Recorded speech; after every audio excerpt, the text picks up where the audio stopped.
The Chinese Supremo Li Jinping has expelled the top 9 senior most military leaders of the PLA army. China watchers, especially in the Pentagon, they know that this purge is bigger than what people like Chairman Mao or Chairman Deng had done in their time. तो बहुत सारे foreign defence ministers, theatre commanders, ऐसे leading top generals को Xi Jinping ने sac कर दिया in the last few weeks and months. Mr. Xi Jinping, he has assumed supreme authority. जब previous chairman थे Hu Jintao, his premiership was, his secretary generalship was hampered क्योंकि उनके पहले जो Jiang Zemin थे, उनके supporters continued in Hu Jintao's time, but अब के जो सुप्रीमो है Xi Jinping, he wants absolute power. He has enshrined himself for life, as you all know,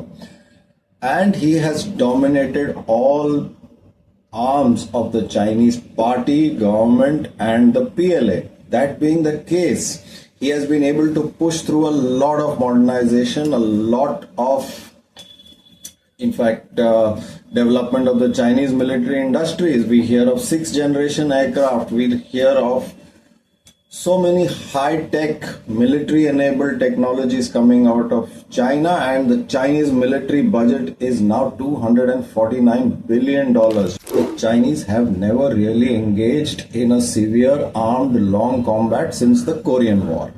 Yes, 70-75 साल हो गए लास्ट इन्होंने जब से लड़ाई की है. All armaments, technologies, केडर्स, everything has changed.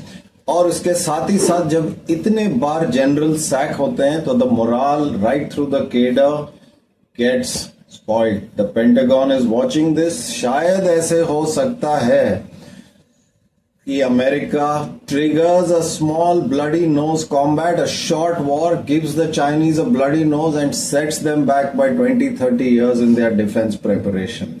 I will not be surprised if this happens in the next few years. If your money is in the markets, watch out.